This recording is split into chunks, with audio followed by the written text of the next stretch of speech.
दोस्तों, क्या आप जानते हैं कि जो चीजें हम डेली खाते हैं उन्हें फैक्ट्रियों में कैसे बनाया जाता है? क्या इन प्रोडक्ट्स में सुअर की चर्बी मिलाई जाती है? क्या इन प्रोडक्ट्स को नेचुरली तौर पर पेड़ से तोड़कर लाया जाता है, या फिर इन प्रोडक्ट्स की नींव भी मशीन के जरिए ही रखी जाती है? क्या कभी आपने सोचा है कि आखिर किशमिश, काजू ये सब फैक्ट्रीज में किस तरह से बनाए जाते हैं? जब आप इसके प्रोसेस को देखेंगे तो आप कभी होश हो जाएंगे। आइए शुरू करते हैं आज की वीडियो। किशमिश। पहले जानते हैं कि दोस्तों फैक्ट्री में किशमिश कैसे बनाई जाती है। अगर आप समझते हैं कि बाजार में मौजूद अंगूरों से किशमिश बनाई जा सकती है तो आप बिल्कुल गलत हैं। किशमिश सिर्फ दो अंगूर की प्रजाति से ही बनाई जाती है दोस्तों। पहली प्रजाति का नाम है अर्कावती और दूसरी है सुल्ताना। भारत में इन दोनों अंगूरों से ही किशमिश बनाने का प्रोसेस पूरा किया जाता है। सबसे पहले इन अंगूरों की खेती की जाती है और जब ये फसल पूरी तरह पक कर तैयार हो जाती है तो इन अंगूर के गुच्छों को काट कर कैरेट में रखा जाता है और फिर इन्हें बनाने के लिए प्रोसेस एरिया में लाया जाता है। इसके बाद इन अंगूरों को इथाइल ऑलिएट और पोटेशियम कार्बोनेट के मिश्रण में सिर्फ 3 से 5 मिनट के लिए रखा जाता है और फिर इन अंगूरों को इस मिक्सचर से बाहर निकाल लिया जाता है। इस मिक्सचर के जरिए अंगूर जल्दी से सूख जाते हैं, साथ ही इन पर जो भी बैक्टीरिया लगे होते हैं वो भी खत्म हो जाते हैं, लेकिन इन्हें ज्यादा देर तक रखना भी हानिकारक होता है। इसके बाद इन अंगूरों को छायादार जगह पर जालियों में रखा जाता है। करीब 10 दिन तक दोस्तों इन्हें ऐसे ही सूखने दिया जाता है और फिर 10 दिन के बाद इन्हें सल्फर प्रोसेस के लिए एक जालीदार कमरे में रख दिया जाता है। उस कमरे को पूरी तरह से बंद कर देते हैं जिससे सल्फर का धुआं कमरे से बाहर ना जा सके।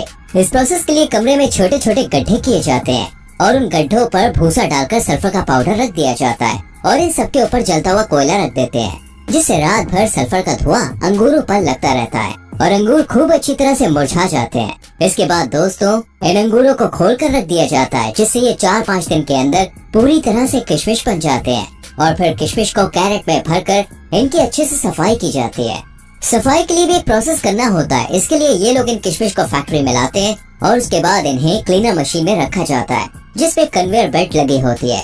इसी बेल्ट की मदद से ये वाइब्रेट मशीन तक पहुँचते हैं। इस मशीन में दोस्तों बहुत ही झंझनाहट होती है और इसी वजह से ये मशीन बहुत ही तेजी से किशमिश को अलग और उसमें मौजूद डंडी बोले तो लकड़ियों को अलग कर देती है और फिर इन किशमिश को धोया जाता है, जिससे किशमिश पर लगी गंदगी, एसिड, केमिकल ये सब हट जाए। जब ये किशमिश गीली होती है तो इन्हें ड्रायर में सुखाया जाता है और फिर पूरे प्रोसेस के खत्म होने के बाद इनकी पैकिंग करके मार्केट में इन्हें सेल होने के लिए भेज दिया जाता है। इतने लंबे प्रोसेस से गुजर कर ये किशमिश अंगूर से किशमिश बनती है। काजू। अब बात करते हैं काजू के प्रोसेस की। जितना काजू खाने में स्वादिष्ट होता है उससे कई गुना ज्यादा ये जहरीला होता है। जी हाँ, काजू का कच्चा फल दोस्तों बहुत ही जहरीला होता है। इस कच्चे फल के नीचे काजू का बीज होता है। सबसे पहले इन फलों को पेड़ों पर से तोड़ा जाता है और फिर इन काजू के बीजों को फल से अलग किया जाता है। इसके बाद इन्हें धूप में सुखाया जाता है। ये बीज दोस्तों बहुत ही जहरीले होते हैं, इसलिए इन्हें बहुत ही तेज भाप में बॉईल करते हैं, जिससे इनके अंदर मौजूद जहर निकल जाए। ये केमिकल स्किन के लिए बहुत ही ज्यादा खतरनाक होता है, इसलिए इसे निकालना बहुत ही जरूरी होता है। काजू के ऊपर का पार्ट बहुत ही सख्त होता है, जिसे मशीन के जरिए हटा दिया जाता है, लेकिन इस पार्ट के बाद भी दोस्तों एक और पार्ट मौजूद होता है। काजू के ऊपर एक अलग सी परत चढ़ी होती है। इस परत को हटाने से पहले काजू को रोस्ट किया जाता है। काजू को इसलिए पकाया जाता है जिससे काजू पर मौजूद चिपचिपापन हट जाता है। इसके बाद इसके पतले छिलके को हटाकर काजू को साफ करके पैक कर दिया जाता है और फिर ये मार्केट में बिकने के लिए पूरी तरह से तैयार हो जाते हैं। सप्लीमेंट। आज के समय में हर कोई बेहतर शरीर के लिए सप्लीमेंट लेता है, जिससे उनका शरीर कुछ ही समय में भारी भरकम और तंदुरुस्त दिखने लगता है। लेकिन क्या कभी आपने सोचा है कि आखिर इस सप्लीमेंट को फैक्ट्री में कैसे बनाया जाता है? इसमें क्या क्या चीजें मिलाई जाती हैं? अगर नहीं तो चलिए आज हम आपको इसका पूरा प्रोसेस दिखाते हैं। ज्यादातर सप्लीमेंट्स में दोस्तों मुर्गे की हड्डियों का इस्तेमाल किया जाता है और इनका चूरा बनाकर सप्लीमेंट्स में मिला दिया जाता है, लेकिन वे प्रोटीन बहुत ही शुद्ध तरीके से बनाया जाता है। इसमें मुर्गे की हड्डियों का इस्तेमाल नहीं किया जाता। वे प्रोटीन में शुद्ध गाय के दूध का इस्तेमाल किया जाता है। इस दूध को पहले तो इकट्ठा करके टैंक में लेकर आते हैं, जिसके बाद फैक्ट्री में इस दूध के अंदर एंजाइम्स मिलाते हैं, जिससे लिक्विड और दही जो है वो अलग अलग हो जाता है। आगे प्रोसेस के लिए इस लिक्विड को ही यूज किया जाता है। इस लिक्विड को मशीन में 145 डिग्री सेल्सियस पर गर्म किया जाता है और फिर तुरंत ही इसको 4 से 5 डिग्री पर ठंडा भी कर लिया जाता है। इस प्रोसेस को करने के लिए दोस्तों लिक्विड में जितने भी बैक्टीरिया मौजूद होते हैं वो खत्म हो जाते हैं और ये पूरा प्रोसेस पेस्चराइजेशन कहलाता है।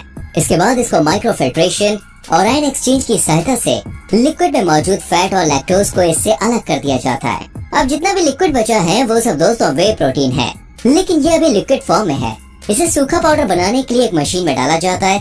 इस मशीन में ठंडी और गर्म दोनों तरह की भाप होती है, जिससे इस लिक्विड का पानी सूख जाता है और फिर हमें मिलता है अपना 90% वे आइसोलेट प्रोटीन। इसके बाद इसकी अच्छे से जांच की जाती है और फिर इसमें फ्लेवर्स ऐड किए जाते हैं। इस वे प्रोटीन को डिब्बों में पैक करके जो भी कंपनी ने खरीदती है वो अपनी कंपनी का इस पर टैग लगाकर मार्केट में बेच देती है। इस तरह वे प्रोटीन पाउडर तैयार किया जाता है। नूडल्स। अब आपको दिखाते हैं नूडल्स बनाने का तरीका, जिसे देखकर दोस्तों आप पूरी तरह से अपने होश और आवाज खो देंगे। वैसे तो बहुत से लोग नूडल्स को खाना बेहद पसंद करते हैं, लेकिन जितना ये हमारा स्वाद में जायका बढ़ाता है उससे कई गुना ज्यादा ये हमारे शरीर को नुकसान पहुंचाता है, क्योंकि इसके अंदर MSG नाम के इंग्रेडिएंट्स मिलाए जाते हैं, जिसमें दोस्तों सुअर की चर्बी शामिल होती है। सुअर की चर्बी की जगह ये लोग इसमें मक्का, स्टार्च और गन्ना भी मिला सकते हैं, जिससे स्वाद में कोई भी फर्क देखने को नहीं मिलेगा। लेकिन ये लोग ये चीज इस्तेमाल नहीं करते, क्योंकि सुअर की चर्बी की तुलना में ये तीनों चीजें काफी महंगी पड़ती है। इसलिए नूडल्स में सुअर की चर्बी का ही इस्तेमाल किया जाता है। MSG से बहुत सी परेशानियां देखने को मिलती हैं, जैसे सर दर्द, चक्कर आना, जी मिचलाना। ऐसी ही और भी समस्याएं हमारे शरीर में घर बना लेती हैं।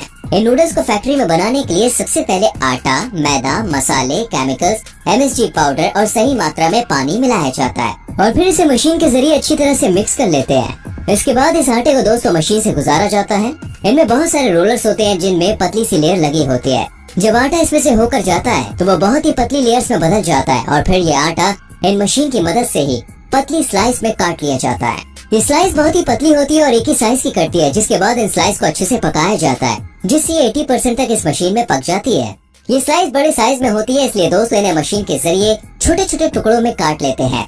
इसके बाद इन नूडल्स के टुकड़ों को पॉलिथीन में अलग अलग पैक करके मार्केट में बेच दिया जाता है। च्युइंगम। अब जानते हैं कि फैक्ट्री में ये च्युइंगम कैसे बनाई जाती है और इसमें क्या क्या मिलाया जाता है। च्युइंगम को बनाने के लिए दोस्तों गम को एक मिक्सर में डालते हैं और इसके साथ ही इसमें कलर भी मिला देते हैं। सिर्फ कलर ही नहीं, बल्कि इसके अंदर फ्लेवर और सुअर की चर्बी से बना MSG भी मिलाया जाता है। इसके बाद इस मशीन को बंद कर देते हैं, जिससे ये मशीन इन सारे इंग्रेडिएंट्स को एक साथ अच्छे से मिक्स कर देती है। इसके बाद इसके ऊपर गर्म चाशनी डाल दी जाती है, जिससे च्युइंगम में मीठा स्वाद आ सके। ये चाशनी सिर्फ शक्कर की ही होती है। अब इसको भी मिक्सचर में ऐड कर दिया जाता है। फिर इस प्रोसेस को आगे बढ़ाते हैं और फिर च्युइंगम को एक मशीन में डालकर इसको शेप दिया जाता है। जब च्युइंगम को शेप दे दिया जाता है तो फिर इन च्युइंगम को रैपर में पैक कर देते हैं और इस तरह ये च्युइंगम मार्केट में बेची जाती है। चॉकलेट। वैसे दोस्तों हर किसी को चॉकलेट खाना तो बहुत पसंद होता है, क्योंकि इस चॉकलेट का टेस्ट बहुत ही लाजवाब होता है। चॉकलेट बनाने के लिए दोस्तों कोको का इस्तेमाल किया जाता है। इसको पेड़ से तोड़कर फैक्ट्री में लाया जाता है। इसके अंदर बीज होते हैं, जिन्हें तोड़कर बीज बाहर निकाल लिए जाते हैं। इसके बाद इन बीजों को कुछ समय तक धूप में सुखाया जाता है और जब ये अच्छी तरह से सूख जाते हैं तो फिर इन्हें मशीन में डालकर रोस्ट किया जाता है। रोस्ट करने से इनका फ्लेवर बढ़ जाता है। इसके बाद इन बीजों को मशीन में अच्छी तरह से पीस लेते हैं, जिससे इनका पाउडर बन जाता है। जब ये पाउडर बनकर तैयार हो जाता है तो इन्हें चॉकलेट चिप्स का शेप दे दिया जाता है। इसके बाद पेस्ट को चॉकलेट की कैरेट में रख देते हैं और जब ये चॉकलेट पूरी तरह से जम जाती है तो इन्हें पैक करने के लिए आगे भेज दिया जाता है, जिसके बाद इनको पैक करके बाजार में बिकने के लिए तैयार कर दिया है। तो दोस्तों आप इनमें से किस प्रोडक्ट को सबसे ज्यादा पसंद करते हैं? कमेंट सेक्शन में लिखकर जरूर बताएं। वीडियो अच्छी लगी हो तो लाइक और शेयर करने में कोई भी कंजूसी ना करें और हमारी आने वाली वीडियोस को देखने के लिए चैनल को सब्सक्राइब करके बेल आइकन प्रेस करें, जिससे आने वाली वीडियोस आपसे मिस ना हो। मिलेंगे आपसे अगली वीडियो में। अपना ख्याल रखें। Bye bye.